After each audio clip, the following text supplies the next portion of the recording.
Hello, welcome to my demonstration of the light-dependent reaction. And the light-dependent reaction essentially is a major component to photosynthesis.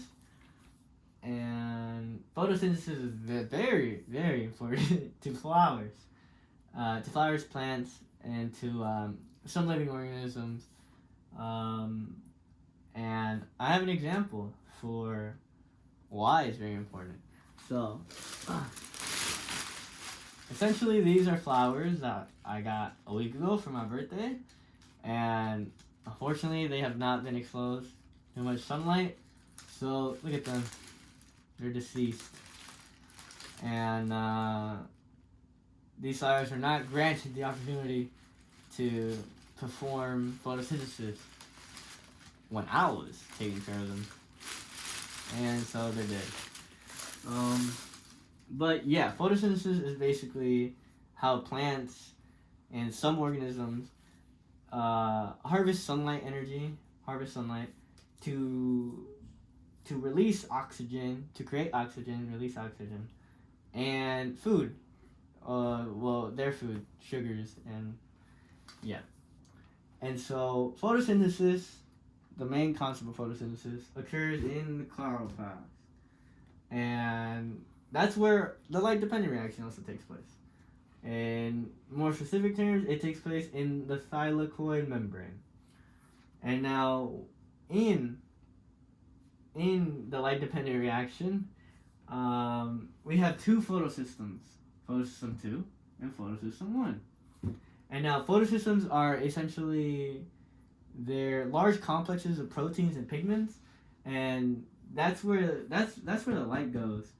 Light is very attracted to the photosystem. In photosystem 2, it's kind of where this process starts.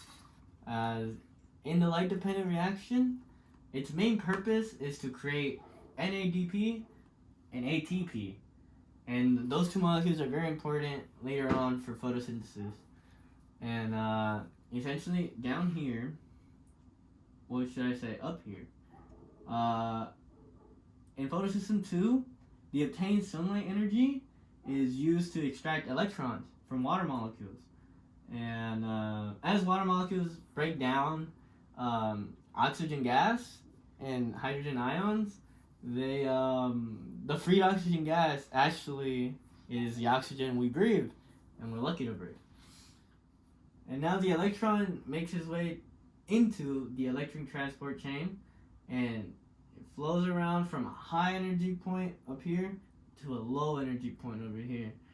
And the electron's journey is not over, because as as it exits the photosystem 1, it can be used to convert NADP into NADP8.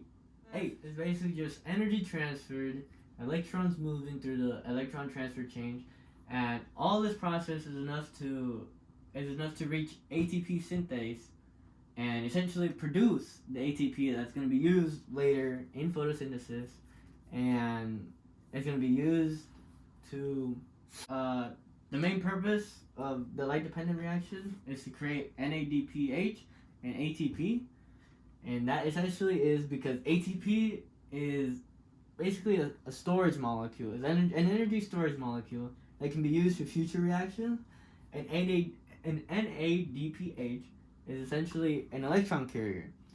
And all this goes into the main purpose of photosynthesis within plants.